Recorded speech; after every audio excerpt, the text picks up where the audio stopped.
Israel ने Hamas के आतंकियों को नेस्तनाबूद करने के लिए जो एक्शन शुरू किया है, उसको लेकर दुनिया एक बार फिर दो ध्रुवों में बंटती नजर आ रही है। इसीलिए हमने हल्ला बोल का नाम रखा है आतंक का हमास, कौन दूर कौन पास, कौन इजराइल के करीब आज खड़ा दिखाई दे रहा है और कौन उस पर उंगलियां उठा रहा है। हमास के समर्थन में कौन है, कौन उसके विरोध में, ये भी हम आपको दिखाएंगे, इस पर चर्चा करेंगे। बड़ी खबर इस वक्त की आ रही है जो आपको बता दें, गाजा में बिजली ठप है, पावर प्लांट बंद है। इजराइल ने गाजा की पूरी नाकेबंदी कर दी है। गाजा को सैन्य क्षेत्र घोषित कर दिया गया है। बिना इजाजत गाजा में घुसने की मनाही है। इस बीच इजराइल के पीएम ने कहा है कि हमास आईसिस से भी बदतर है।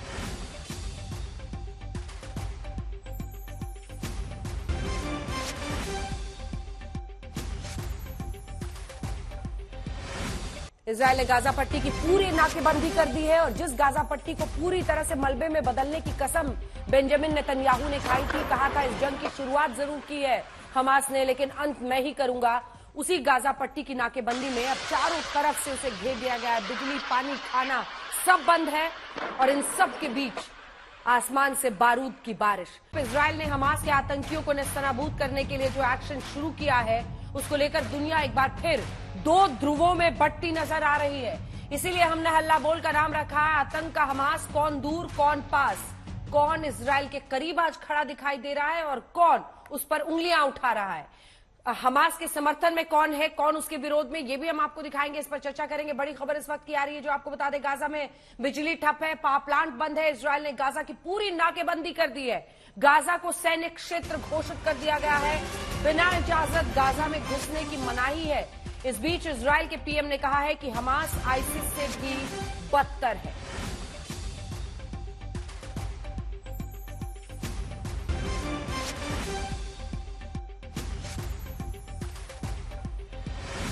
इजराइल ने गाजा पट्टी की पूरी नाकेबंदी कर दी है और जिस गाजा पट्टी को पूरी तरह से मलबे में बदलने की कसम बेंजामिन नेतन्याहू ने खाई थी, कहा था इस जंग की शुरुआत जरूर की है हमास ने, लेकिन अंत मैं ही करूंगा, उसी गाजा पट्टी की नाकेबंदी में अब चारों तरफ से उसे घेर दिया गया है। बिजली, पानी, खाना सब बंद है और इन सब के बीच आसमान से बारूद की बारिश। अब हम बात करते हैं इजराइल और हमास के बीच चल रही जंग को लेकर दुनिया में मची खलबली की।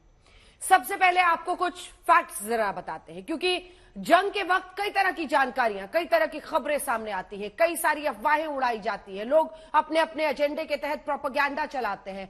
लोग कई बार जो एजेंडा किसी एक हिस्से का होता है वही लोग सही मानने लगते हैं। इसीलिए आपका सच जानना जरूरी है। सबसे पहले दोनों ओर से कितने हमले किए गए हैं, कितनी मौतें हुई हैं, आपके सामने है। इजराइल ने हमास के 2500 से ज्यादा ठिकानों पर बमबारी की है और 1200 लोगों की मौत का दावा किया है। दूसरी तरफ हम आपको दिखा रहे हैं हमास का डेटा। हमास की ओर से 5000 से ज्यादा रॉकेट्स दागे गए। हमास का दावा है कि 1055 लोग मारे गए। वहीं इजराइल की ओर से हमास के 900 से ज्यादा लोगों की मौत का दावा किया गया है। अब आपको दिखाते हैं इजराइल के साथ कौन कौन देश, कौन हमास के साथ। America, Australia, France, Norway, Germany, European union में भी देखिए कुछ देश ऐसे हैं जिसमें जर्मनी है, कनाडा है, दूसरी तरफ अमेरिका के करीब भारत जो इजराइल के समर्थन में है। हमास के समर्थन में देखिए Iran, Qatar, Yemen, Lebanon, Syria, Saudi Arab, Pakistan, Afghanistan, ये तमाम मुल्क खड़े हैं। आज ही यूरोपियन यूनियन ने इजराइल को हिदायत दी है कि वो फिलिस्तीन पर इस तरह की कार्रवाई ना करे। इन सब के बीच यूरोपियन यूनियन की जो स्थिति है, पोजीशन है, उसको लेकर भी आप समझ सकते हैं कि वो जरा सा अलग हो चुका है। अब हम आपको दिखाते हैं कुछ ऐसे देश जिनका स्टैंड बदला है। उन्होंने अपने पत्ते पहले नहीं खोले थे, संभाल कर बयान दे रहे थे, जैसे तुर्की और रूस। दोनों देश अब इजराइल के विरोध में खड़े हो गए हैं खुलकर। मिस्र, जॉर्डन, हम आपको बताएं तुर्की ने कहा है कि अगर अमेरिका का वॉरशिप इजराइल के पास जाकर लग गया है तो ये गलत है, ये बहुत बड़ा खतरा है। रूस सीधे सीधे अमेरिका को जिम्मेदार बता रहा है। अब आइए इजिप्ट पर। इजिप्ट यानी मिस्र, जॉर्डन, ये तमाम देश अगर आप देखेंगे यहां पर इजराइल है तो नीचे इजिप्ट है, इधर जॉर्डन है, सीरिया है और फिर ऊपर में लेबनान। तो मिस्र और जॉर्डन जो पड़ोसी दुश्मन देश है उसके, जिनका स्टैंड अभी भी साफ नहीं है। अब आपको जंग के खतरे के बारे में जरा बताते हैं। कई देश परोक्ष रूप से इसमें शामिल हो गए हैं, वहीं दुनिया के देशों को ध्रुवीकरण भी इसमें देखा जा रहा है। युद्ध की आग दूसरे देशों में पहुंच सकती है, तेल महंगा हो सकता है। ये वो वैश्विक तरीके से इसका क्या असर होता है वो हमने आपको दिखाया। अब आपको भारत का स्टैंड बताते हैं। प्रधानमंत्री मोदी ने 2 बार ट्वीट लिखा, दोनों बार लिखा कि भारत इजरायल के समर्थन में खड़ा है, और आपको साथ ही गाजा पट्टी के बारे में भी बताएंगे। लेकिन पहले अपनी ये रिपोर्ट दिखा देते हैं, फिर गाजा पट्टी के बारे में कुछ दिलचस्प आंकड़े आपके सामने रखेंगे। सभी मेहमान हमारे साथ जुड़ेंगे। पहले ये रिपोर्ट।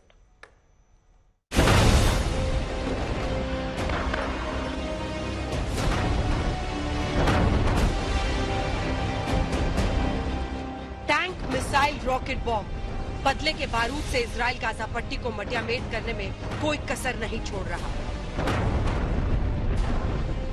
जल, थल और वायु से इजराइल ने हमास के विध्वंस की कहानी लिख दी है।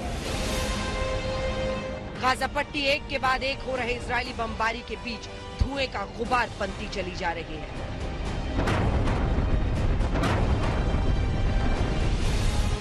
और अब सुनिए इजराइल के प्रधानमंत्री बेंजामिन नेतन्याहू की अमेरिकी राष्ट्रपति जो बाइडेन से बातचीत, जिसमें वो सुना रहे हैं हमास आतंकियों की बर्बरता की दास्तान, कैसे छोटे छोटे बच्चों का सिर कलम कर दिया, औरतों के साथ हैवानियत की हदें पार कर दी। एक बात तो तय है, इजराइल ने गाजा पर फाइनल आक्रमण कर दिया है। पहले तो पानी, बिजली सब बंद किया, हर तरफ से घेरने के बाद बमबारी का नया रिकॉर्ड बना रहा है। ये उनका इंतकाम पूरा होने तक, गाजा को मलबे में बदलने तक आक्रमण करते रहने का प्रण है। साथ ही 38 साल बाद एक बार फिर जिस गाजा पट्टी को इजराइल ने साल 2005 में छोड़ दिया था, जिस गाजा पट्टी पर 2007 में हमास ने कब्जा कर लिया था, उसमें फिर से उसके सैनिक घुस सकते हैं। हमास अब भी अपनी आतंकी चालबाजियों से बाज नहीं आ रहा। बच्चों के साथ एक पूरे परिवार को बंधक बनाकर उसका वीडियो फेसबुक पर लाइव स्ट्रीम कर दिया। इस वीडियो को देखकर आपकी रूह कांप जाएगी। ऐसे बंधकों को वो आगे इजराइल को ब्लैकमेल करने के लिए इस्तेमाल कर सकता है।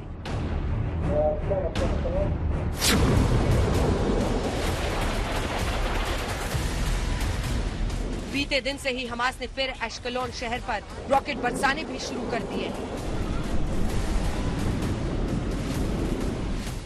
इस समय आज तक की टीम एश्कलोन के उस इलाके में है जहां अब से थोड़ी देर पहले एक के बाद एक 2 बड़े धमाके हुए थे, और यहां पर आप जैसे ठीक मेरे पीछे देखिए तो एक गाड़ी को पूरी तरह से नुकसान पहुंचा है, और उसके अलावा यहां जो ट्रक खड़ा है इसको नुकसान पहुंचा है। 2 लोग यहां पर घायल भी बताए जा रहे हैं, और ये वो इलाका है जहां पर लगातार बमबारी हो रही है। लगातार उस भीषण बमबारी में आज तक की टीम भी फंस गई थी। एकाएक एयर रेड सायरन बजा, और यहाँ पर एयर रेड सायरन के बजने से लेकर रॉकेटों के आने तक महज 30 सेकंड का समय होता है। एक पुलिसकर्मी का घर है, पूरा परिवार यहाँ सो रहा था और अचानक सुबह 6 बजे रॉकेट गिरता है। सब आवाज से दहले, डरे और बस यहाँ से भागकर जान बचाई। ये है वो रॉकेट जो दरअसल आया हमास की ओर से। इसकी लंबाई देखिए, यही वो रॉकेट है, लगभग 1.5 फुट लंबा, जिसका अब ये खाली शेल है, लेकिन ये खाली शेल भी मैं उठा नहीं सकता।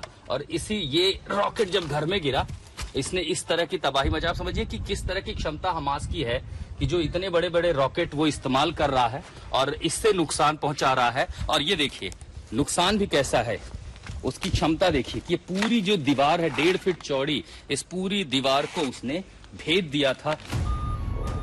अमेरिका की तरफ से इजराइल के लिए हथियार की पहली खेप पहुंच चुकी है। अमेरिका ने मौके की फिराक में लगे इजराइल के पड़ोसी दुश्मन देशों को चेता दिया है कि कोई भी मौके का फायदा उठाने की कोशिश न करे। वहीं रूस के राष्ट्रपति पुतिन फिलिस्तीन के समर्थन में आ गए हैं। इस हालात के लिए वो अमेरिका को जिम्मेदार ठहराते हैं। गाजा पट्टी अंधेरे में है, बिजली, पानी, खाना सब बंद, और आसमान से बारूद की बरसात हो रही है। हमास ने इजराइल पर हमला करके गाजा की बर्बादी की कहानी लिख दी। विनाश काले हमास पुत्र। आशुतोष मिश्रा और गौरव सावंत के साथ आज तक ब्यूरो। सबसे पहले मुझे लगता है कि इससे पहले कि मैं पॉलिटिकल लोगों के पास जाऊं, सुशांत सरीन और सिवाज साहब, आप दोनों से एक एक कमेंट मैं लेना चाहती हूं। मेजर सिवाज, आप इसको किस तरह से देख रहे हैं? क्योंकि अभी भी हमने दिखाया कि कैसे एश्कलोन में अभी भी रॉकेट से फायरिंग कर रहा है हमास। इधर दावा है इनका कि हमने दक्षिण इजराइल और जो पूरा बॉर्डर है उसको अपने कंट्रोल में ले लिया इजराइल ने। हमने पूरी तरह से सैनिटाइज कर दिया है इजराइल को, लेकिन अभी भी खबरें आ रही है कि उनके कुछ आतंकी शायद इधर ही है। दूसरी तरफ ये जो रॉकेट्स अभी भी हमास फायर कर रहा है, ये कैसे हो रहा है? देखो, सच्चाई ये है अंजना की हमास ने बहुत ज्यादा एक प्रकार तैयारी की हुई थी और एक बहुत बड़ा सरप्राइज लगा है इजराइल को। और ये सच्चाई है कि हमास को पूरी की पूरी हेल्प ईरान कर रहा था, और यही नहीं हिजबुल्लाह को भी, वो भी जो कि एक प्रकार नॉर्थ ऑफ इजराइल से लबनान से हमला कर रहे हैं। और ये सच्चाई है। सर, आप पहले दिन से बार बार कह रहे हैं ईरान हेल्प कर रहा है। व्हाइट हाउस ने भी ऑफिशियली कहा है कि हम इस अटैक में कोई ऑफिशियल लिंक ईरान से अभी तक नहीं ढूंढ पाए हैं। ईरान, एक बार जरा अंतर्राष्ट्रीय तरीके से जो आ रहा है फुल फ्रेम ग्राफिक से वो दिखा दें अपने दर्शकों को, फिर आप इस पर अपनी बात पूरी कीजिएगा कि कौन सा देश किस तरह से रिएक्ट कर रहा है।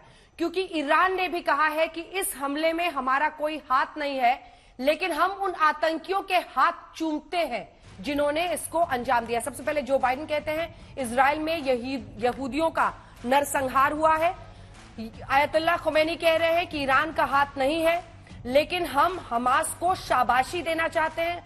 व्लादिमीर पुतिन का यह कहना है कि मध्य पूर्व के हालात के लिए अमेरिका ही जिम्मेदार है। तैयब एर्दोआन, जो कि तुर्की के राष्ट्राध्यक्ष हैं, इजराइल सभ्य देश की तरह बर्ताव नहीं कर रहा है। अमेरिका के वॉरशिप होने पर भी उन्होंने सवाल। इसीलिए इसके बाद जो ईरान की तरफ से आयतुल्लाह खुमैनी कह रहे हैं, उस पर मैं आपकी प्रतिक्रिया चाह रही थी। वो कह रहे हैं कि हम उनका हाथ चूमते हैं, बट कोई ऑफिशियल सबूत अभी तक नहीं मिला है। लेकिन आप ये मानते हैं कि इतने सारे रॉकेट्स अगर उन्हें मिल रहे हैं तो ईरान की मदद? देखो, हमास के पास इतनी काबिलियत क्षमता नहीं थी, उसको जो रॉकेट्स वगैरह हैं ये ईरान ने दिए हैं, और ये आज से नहीं काफी समय से हो रहे हैं। क्या किया हमास ने? एक सरप्राइज कर दिया। आपको पता है गाजा स्ट्रिप का एक गांव बना के बहुत ज्यादा 6 महीने से बहुत ज्यादा एक प्रकार तैयारी कर रहे थे, मॉक ड्रिल हो रही थी, और वो बिल्कुल तैयार था इस हमले के लिए। और इसमें 2-3 बातें और अंजना जो बहुत इंपॉर्टेंट है। जिस प्रकार से अब इजराइल ने मन बना लिया, आर पार की लड़ाई है, वो कहीं ना कहीं ग्राउंड अटैक पक्का करेगा। और अब सच्चाई ये कह दिया, ऑफिशियली कह दिया, बिल्कुल। और सच्चाई ये है, उनके रक्षा मंत्री ने कहा, एक सेकंड चूंकि आप टोक रहे हैं, इतनी सारी इंफॉर्मेशन है इस वॉर को लेकर। रक्षा मंत्री इजराइल ने साफ शब्दों में कहा है, सोचिए 2005 में उन्होंने छोड़ दिया था गाजा पट्टी को, लगभग 2007 में हमास का कब्जा हो गया। ये कहना है उनका कि लगभग 18 साल बाद वो कह रहे हैं कि हम वापस यहां पर घुसेंगे और ग्राउंड को क्लेम करेंगे। वो साफ दिख रहा है। बिल्कुल अंजना, ये करना ही पड़ेगा, क्योंकि अगर उनको हमास को एक प्रकार बिल्कुल खत्म करना है तो गाजा पट्टी में आना ही पड़ेगा, और वो ये अब लैंड ऑफेंसिव होगा। मगर इसमें एक ही डर है कि जो कैदी बना के लेके गए हैं 100 से ज्यादा इजरायली, उनका क्या होगा? क्या प्रकार से हमास उनको ट्रीट करेगा? जो बार बार कर रहे हैं, अगर आप ग्राउंड हमला करेंगे तो हम इनको मारना शुरू कर देंगे। ये एक थोड़ा सा क्वेश्चन मार्क है। मगर सच्चाई है, आज इजराइल ने मन बना लिया, आर पार की लड़ाई है, हमास को उन्होंने बिल्कुल खत्म करना है। ये सुशांत जी, हम वीडियो भी दिखा रहे हैं, एक बार वो वीडियो दिखा दीजिए। इतनी भयानक है, रूह कांप जाएगी, और इसी वजह से हमने उसको क्लियरली नहीं दिखाया है, मोज़ेक करके हम अपने दर्शकों को दिखा रहे हैं। फेसबुक पे लाइव स्ट्रीम कर दिया, एक बंधक फैमिली है, बच्चे हैं, और बता रहे हैं बेंजामिन नेतन्याहू किस तरह से उन्होंने बिहेड किया है, सिर कलम किया है छोटे बच्चों का, टॉडलर्स का। उन्होंने महिलाओं के साथ तो हैवानियत की सारी हदें पार कर दी है।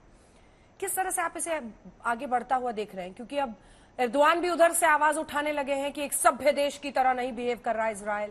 आप देख रहे हैं कि एक एक करके यूरोपियन यूनियन की भी तरफ से आवाज उठ रही है कि इस तरह से लगातार गाजा पर हमला सही नहीं है। ये किस तरह जाता हुआ दिख रहा है आपको, तमाम देश जो बट रहे हैं? वैसे अर्दोगान साहब अगर एक सभ्य देश की बात करें तो वो कौन सा बड़े सभ्य देश को रिप्रेजेंट करते हैं? उनकी जो हरकतें रही हैं, चाहे वो आईसिस के साथ हो, चाहे वो बाकी आतंकी गुटों को समर्थन देने की हो, वो तो हमारे सामने है ना। और वो जिस तरीके से कुर्दों के ऊपर अटैक करते हैं तो वो भी हमारे सामने है। तो दूसरों को नसीहत देनी अर्दोगन जैसे लोगों के लिए बड़े आसान है।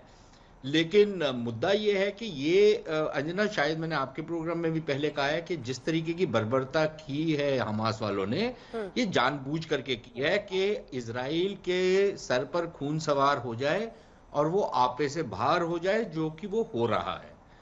जिस तरीके की रिटेलिएशन हो रही है उसको बहुत लोग जस्टिफाई करेंगे कि भाई ये हमास ने खुद अपने ऊपर बुलाया है। लेकिन जब चंद दिन निकल जाएंगे इसके बाद और ये हालात और गंभीर होंगे वहां पर गाजा में, और बाकी अगर ये जंग थोड़ी और फैली तो फिर उसका जो रिएक्शन है वो बाकी देशों में भी आएगा। देखिए कल जॉर्डन में अगर आप देखें जिस तरीके की डेमोन्स्ट्रेशंस हुई हैं जॉर्डन के अंदर, उससे जो जॉर्डन की सरकार है उसके हाथ एक लिहाज से उन्होंने बांध दिए हैं लोगों ने।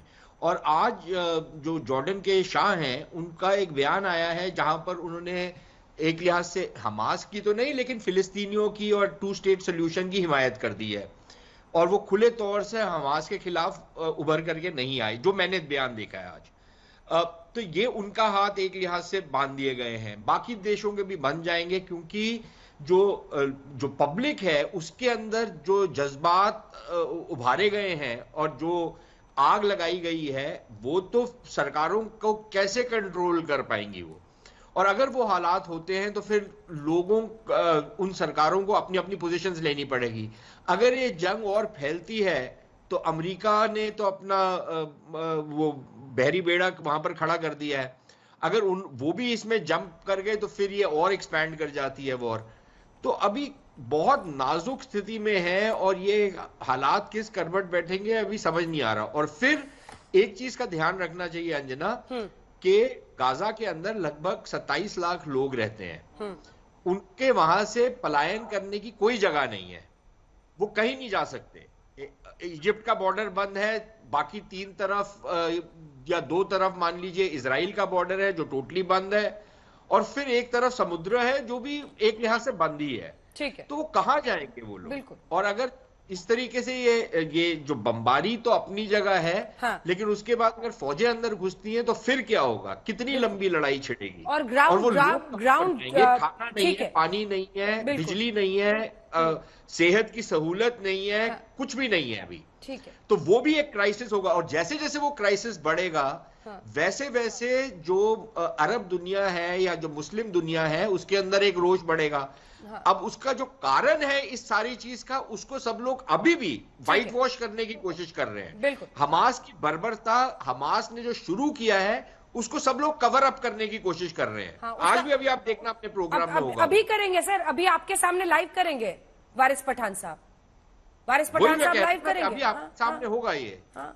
तो जय हमास बोलेंगे आज तक पे बैठ के। लाइव अभी आ रही हूँ, आपके पास आ रही हूँ। जॉर्डन की आपने बात की है, तो जॉर्डन में जो हेवी प्रोटेस्ट हुए हैं उसकी तस्वीरें भी मैंने कह दी है, कुछ ही देर में अपने दर्शकों को दिखाएंगे। सड़कों पर पैर रखने की जगह नहीं थी जॉर्डन में। इस तरह से फिलिस्तीन हमास के पक्ष में और इजराइल के विरोध में प्रोटेस्ट हो रहे हैं।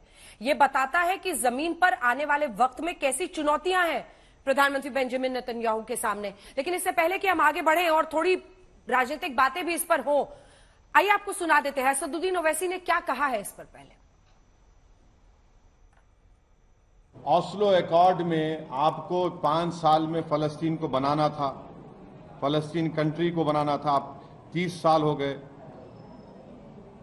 ये सब चीजें हैं ना सामने आपके हैं। वायलेंस कोई भी करो हम कंडेम करते उसको, मगर यहां पर जो वायलेंस जो सबसे ज्यादा किया जा रहा है वो तो इजराइल की तरफ से हो रहा है। 90 साल से 90 साल से कैंप डेविड कितने मरतबा हुआ बताइए? वायलेंस के मानते नहीं, वायलेंस को कंडेम करते हैं।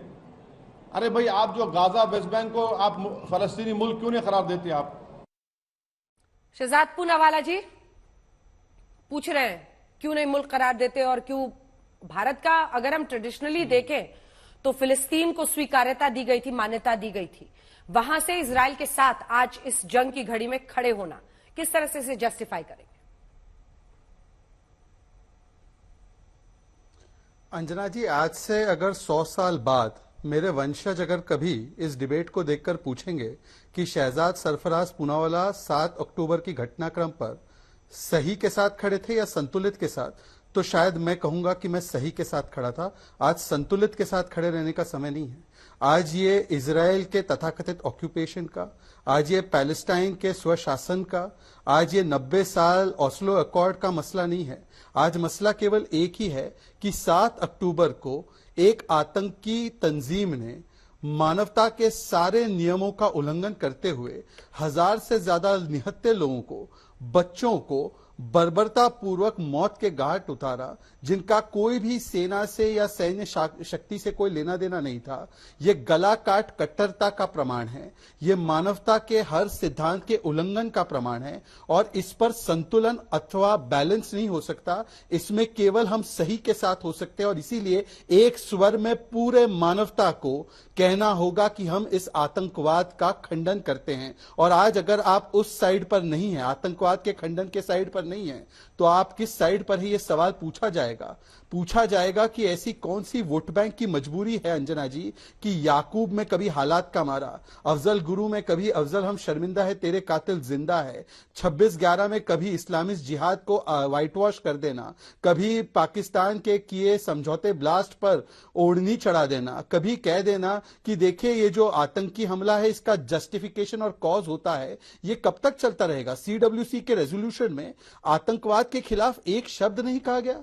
आज मैंने हुसैन दलवाई की पिछले शो में बाइट देखी है आपके 5 बजे के शो में, उसमें वो कहते हैं कि ये हमारे भगत सिंह और चंद्रशेखर आजाद की तरफ फ्रीडम फाइटर्स है हमास वाले। और अभी जो कॉलीग है आसिम वक्कार इनके वारिस पठान के 5 बजे के शो में उन्होंने कहा है, और मैं कोट करके बता रहा हूं, आप 5 बजे चित्रा जी का दंगल शो रिप्ले कर सकती हैं अगर चाहती है तो। आप मतलब एंकर या हम लोग इजराइल के साथ हो सकते हैं, हम हमास के साथ है। मैं वारिस पठान जी को 3 सवाल पूछना चाहता हूं। वो भी यही बोलेंगे। पठान जी, वो जो भी यही हमास ने बोलेंगे। अभी किया है, वो भी यही बोलेंगे। आपको क्यों लग रहा है कि आपको मैं किसी केवल और को 3 कोट चीजें करने की उनसे पूछ जरूरत है सकूं। या किसी मैं और केवल- शो को? रुक जाइए एक सेकंड, मैं आ रही हूं आपके पास। यही सब बोलने के लिए वारिस पठान साहब आए ही हैं। उनकी पूरी पार्टी का स्टैंड ऑफिशियली यही है। जल्दी से अपने दर्शकों के पास एक बार चलते हैं क्योंकि ग्राउंड जीरो में बहुत मुश्किलें हैं, उनसे कनेक्ट होने में भी बड़ी दिक्कत आती है। हमारे साथ आशुतोष मिश्रा हमारे सहयोगी जुड़ गए, गौरव सावंत भी हमारे साथ जुड़ गए हैं, स्टेरॉट से हैं, अश्कलोन से हमारे साथ अश्कलोन से हैं आशुतोष मिश्रा, और बेरूत लेबनान से 3 अलग अलग जगहों से हमारे सहयोगी हमारे साथ जुड़ गए। गौरव, क्या है इस वक्त स्थिति? क्योंकि हमास के भी रॉकेट से हमले जो हो रहे थे वो शुरू हो गए थे, दूसरी तरफ इधर हमास को खत्म करने की तरफ बहुत तेजी से ये बढ़ रहे हैं। अमेरिका से भी हथियारों की पहली खेप आ गई है। ग्राउंड जीरो पर इस वक्त क्या दिख रहा है? इस समय ग्राउंड जीरो पर बेहद तनावपूर्ण स्थिति है अंजना। हमको बिल्कुल अभी हम लोग स्त्रितौत में हैं और ये गाजा पट्टी से बिल्कुल सटा हुआ इलाका है। यहाँ सबसे ज्यादा मैसेकर हुआ था। हम लोग जब रिपोर्टिंग कर रहे थे, हमको एकाएक आर्मी ने आके वहां से हटाया क्योंकि वहां पर खतरा इस समय बहुत ज्यादा है। हमको बोला अभी गाड़ी में बैठिए और बिल्कुल अभी यहाँ से निकलिए, सुरक्षित स्थान तक पहुंचिए क्योंकि बमबारी यहाँ भी तेज हो सकती है, क्योंकि ये गाजा पट्टी से सटा इलाका है और क्योंकि 4 दिन की बमबारी के बावजूद हमास के जितने भी रॉकेट बेसिस है उनको ध्वस्त नहीं किया जा सका है। एक सेकंड टोक रही हूँ। आशुतोष जहां पर है वहां पर कुछ हलचल हो रही है। आशुतोष, एश्केलोन में अभी भी रॉकेट से अटैक्स हो रहे हैं क्या? और सुरक्षित रहिएगा। दरअसल मुश्किल अंजना ये है कि एस्केलॉन में सायरन फेल हो गया है। आज 2 अटैक हुए हैं। जहां जिस घर में मैं था हमारे पास रॉकेट गिरा है और वहां भी मैं थोड़ी देर पहले था। एक रॉकेट जिंदा है जो फटा भी नहीं था रिहायशी इलाकों में। पहले क्या होता था कि सायरन बजता है, 30 सेकंड का टाइम मिलता है, लेकिन एस्केलॉन में सायरन फेल हो गया है। यहाँ टेक्निकल टीम आर्मी की जाती हुई है। उन्होंने हमें वहां जाने रहने से मना कर दिया, फोटो लेने से, क्योंकि कुछ दिक्कतें ऐसी हैं। अब ड्रोन और हेलीकॉप्टर्स मंडरा रहे हैं, लेकिन ये बता सकता हूं कि एस्केलॉन के बाहर की जो सीमा है, जहां समंदर किनारा है, वहां से अब टैंक मोबिलाइज किए गए हैं। तो अभी ये जो आवाजें आ रही है वो टैंक की है, क्योंकि हवाई हमला होता है तो नुकसान ज्यादा होता है। लेकिन नुकसान कैसा, उसकी तस्वीरें देखिए। जगह जगह पर आपको रॉकेट, ये देख रहे हैं, ये साइज आप देख रही हैं इसका, ये ऑलिव ग्रीन का, ये वो रॉकेट है जो हमास की ओर से फायर किया गया है। मैं आपको ये देखिए नीचे रख के दिखाता हूं। सिर्फ ये जो शेल है ये इतना भारी है। ये मिलिट्री ग्रेड का रॉकेट है। ये इसके पिछला हिस्सा है और ये इस पर कोई मार्क, कुछ निशान नहीं, लेकिन ये रॉकेट ऐसे, और ये जगह जगह गिरे। अभी मैं जिस इलाके पे गया था वहां पर भी इसका एक छोटा टुकड़ा, इसका अभी खाली शेल का वजन भी कम से कम 20 किलो के लगभग है। और आप समझिए कि जब पूरा रॉकेट गिर रहा होगा तब कितना ही। देखिए फिर धमाका, ये अब जो धमाके सुन रही है, दरअसल इजराइल की ओर से भी रिएक्शन हो रहा है और जहां वो टैंक है वहां भी हमास अटैक करने की कोशिश कर रहा है। दरअसल ये समझिए कि आवाज इतनी ज्यादा होती है कि कलेजा दहल जाता है। और सबसे मुश्किल अब ये हो गई है, लोग इसलिए डरे हैं कि सायरन के चलते हर, जैसे इमारत में मैं जाऊंगा पीछे, लिफ्ट के पीछे दरअसल शेल्टर बने हुए हैं जो 30 mm के लोहे के हैं। वही शेल्टर, वो प्रोटोकॉल है, लेकिन सायरन ही नहीं बजेगा तो आपको पता कैसे चलेगा। इसलिए जैसे ही आवाज आती है, अब लोगों को देखिए पूरी सड़क खाली है, आपको एक आदमी नहीं मिलेगा। जो लोग हैं बड़ी तेजी से भाग रहे हैं। अब ये कहा गया कि जैसे कोई लाउड से एक्सप्लोजन सुने, अगर आप सड़क पे हो तो सबसे पहले जो है बिल्डिंग का जो पीछे का हिस्सा है या सीढ़ियों का हिस्सा, जहां का कंस्ट्रक्शन इसी आधार पर बनाया गया है कि वहां जाकर के छुप जाएं। दो सबसे बड़ी मुश्किलें, एस्केलॉन लगातार टारगेट पर है, सायरन काम नहीं कर रहे हैं और आयरन डोम फेल हो रहा है रॉकेट को नाकाम करने में। ये वाकई बहुत चिंता की बात है उनके लिए। अशरफ, आपके पास आते हुए देखिए, अब एक ही फ्रंट नहीं है अब इजराइल के लिए। एक तरफ हमास, एक तरफ लेबनान, सीरिया, ये तमाम फ्रंट्स खुल रहे हैं इजराइल के लिए और ये बहुत खतरनाक है। ऐसी ही एक जगह पर आप इस वक्त मौजूद हैं, बेरूत, लेबनान। क्या हो रहा है?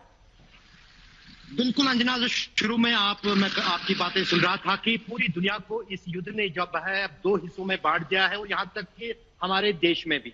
हमें यह भी नहीं भूलना चाहिए कि एक जमाना था जब भारत जो है फलस्तीन स्टेट की मांग में एक पार्टी था, लेकिन पिछले कुछ सालों के दौरान जो रिश्ते हैं मिडिल ईस्ट के साथ भी बदल गए, इसराइल के साथ भी बदल गए। इसराइल को अब मान्यता मिली है भारत की तरफ से, लेकिन कहीं ना कहीं जो अंतरराष्ट्रीय समीकरण है वो इस युद्ध ने साफ तौर पर बदल दिया है। खाड़ी देश जो हैं जिनकी बात आप शुरू में कर रही थी, चाहे इजिप्ट हो, सीरिया हो, जॉर्डन हो, लेबनान हो, ये सब अब एकजुट होकर फलस्तीन स्टेट के लिए एक आवाज बने हैं, यानी हमास का साथ दे रहे हैं। और यहां पर मैं कल से मीडिया पर देख रहा हूं, यहां पर हमास को कोई आतंकवादी संगठन नहीं मानता है। यहाँ के सभी जो खाड़ी के देश हैं जिनमें अब सऊदी अरब की आवाज भी मिल गई है, जो सऊदी अरब माना जाता था कि अमेरिका का काफी करीब हो रहा है और ज्यादातर जो है अब इसराइल के साथ भी उसके रिश्ते बेहतर होते हैं, लेकिन किंग सलमान जो हैं उन्होंने साफ तौर पर फलस्तीन की इस लड़ाई को समर्थन भी दिया है और कहीं ना कहीं जो इसराइल और सऊदी अरब के बीच रिश्ते बन रहे थे वो अब दोबारा पटरी से हिल गए हैं। तीसरी तरफ ईरान और सऊदी अरब में जो दार थी, जो खटाई थी आपस में, इस युद्ध ने उन दो देशों को भी कहीं ना कहीं एक सहमति पर खड़ा कर दिया है। मैं लेबनान में हूं और इसराइल का कहना है कि जितनी भी योजनाएं बन रही है इसराइल पर हमलों की, वो ईरान प्लान कर रहा है और बीरूत में उसको शक्ल दी जा रही है। हिजबुल्लाह जिसने आशुतोष एक सेकंड, आशुतोष क्या हुआ? क्या हुआ? सायरन बजा बहुत तेजी से और सायरन के बाद एक ही तरीका होता है, सबसे पहले जो स्टेयर केस है वहां भागे, बहुत तेजी से सायरन बजा है और आप सायरन सुरक्षित रहिए देखिए, आशुतोष, प्लीज आवाज शुरू, धमाके शुरू, ये तमाम लोग भाग करके आए हैं। प्लीज सुरक्षित रहिए। सायरन बजते ही तुरंत कहा गया कि यहाँ से सीढ़ियों के पहिए देखिए, धमाके शुरू, सायरन बजाए, लोग भाग रहे हैं जहां तहां, सब तुरंत जो है सुरक्षित इलाकों में, क्योंकि ये देखिए आपको आवाजें सुनाता हूं मैं।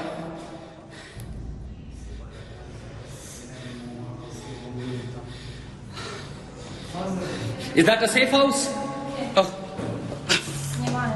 ठीक है, ये देखिए इस तरह के बंकर हर फ्लोर पर बनाए गए। जैसे आपको धमाका सुनाई दे, आपको सबसे पहले इसमें आ जाना है।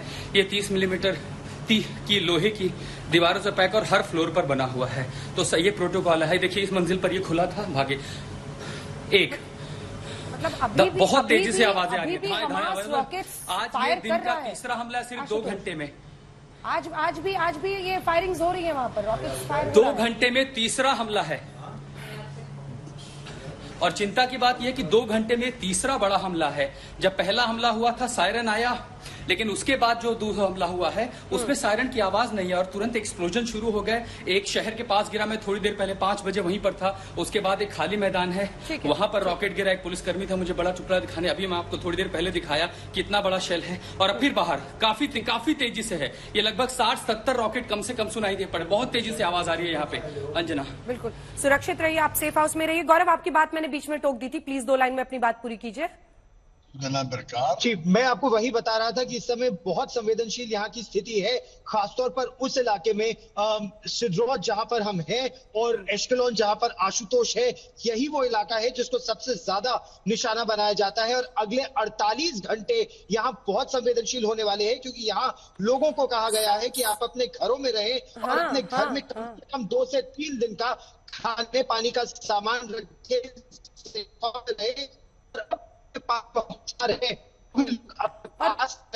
बिल्कुल। गौरव, आपका भी अब थोड़ा सा कनेक्शन कट रहा है, बहुत मुश्किल हालात में आप लोग रिपोर्टिंग कर रहे हैं, अपना ध्यान रखिएगा। आशुतोष, खास तौर पर अगर सेफ जगह पर हैं वहीं पर आप रहिए और सुरक्षित तरीके से ही रिपोर्टिंग कीजिए। कुछ ऐसा होता है तो फौरन इशारा कीजिएगा, आपका लाइव हम लोग रुक करेंगे। लेकिन इस वक्त आप ये देख रहे हैं हमारे तमाम तीनों जांबाज रिपोर्टर्स अशरफ वानी, आशुतोष मिश्रा, गौरव सावंत लगातार लगे हुए हैं ग्राउंड जीरो से ये रिपोर्ट्स आपको दिखा रहे हैं। लेकिन अब चूंकि इससे पहले कि हम लोग जाएं वारिस पठान के साहब के पास, एक बहुत इंटरेस्टिंग जानकारी मैं आपको मोटे तौर पर अभी भी लोगों के मन में ये हमास को लेकर कि हमास की पूरी जो भूमिका है इसमें वो क्या है, तो जल्दी से आपको बता देते हैं।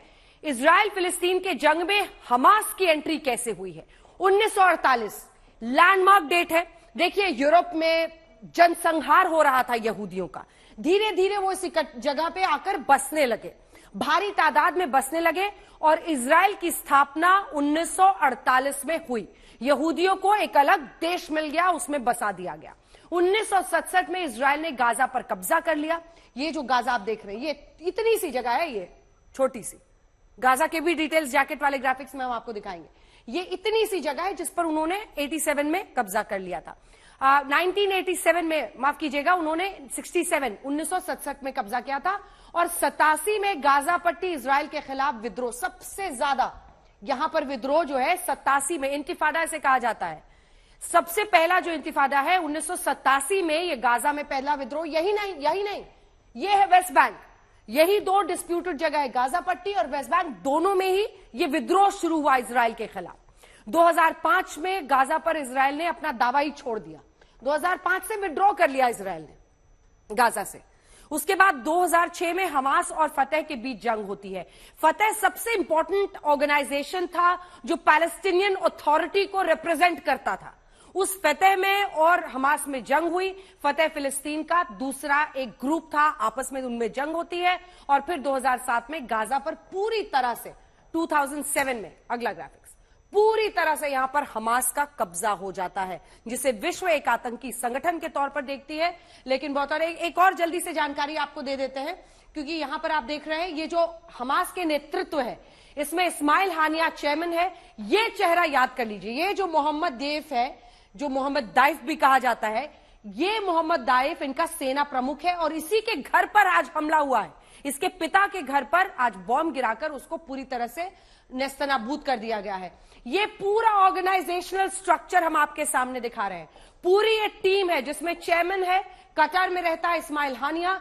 ये है मिलिट्री ऑपरेशंस का हेड, यही है मोहम्मद दाइफ, जिसे देखिए, अच्छा, शैडो तरीके से ये काम करता है। ये टीवी पे नहीं आता था। जब सैटरडे को 7 अक्टूबर को उसने कहा कि मैं टीवी पर आकर इनकी तरफ से बड़ा अनाउंसमेंट हो रहा है, तभी फिलिस्तीनियों को ये समझ में आ गया था कि कुछ बड़ा एक्शन होने वाला है या कुछ बड़ी बात होने वाली है। इधर आप देख रहे हैं सालेह अल अरौरी, ये इसका भी, ये मिस्र में गाजा में है। इधर वेस्ट बैंक में मारवान इस्सा है और ये फावजी बरहूम जो कि मुख्य प्रवक्ता है इनका, ये गाजा में ही रहता है और तमाम जानकारियां देता है। अब चलते हैं जल्दी से वारिस पठान साहब के पास। वारिस पठान जी, कैसे आप लोग डिफेंड कर रहे हैं एक आतंकी संगठन को? अरे, जो बच्चों का सर कलम करते हो, सर तन से जुदा वाले इस्लामिक ब्रदरहुड की बात करते हो, वो कैसे मंजूर है आपको?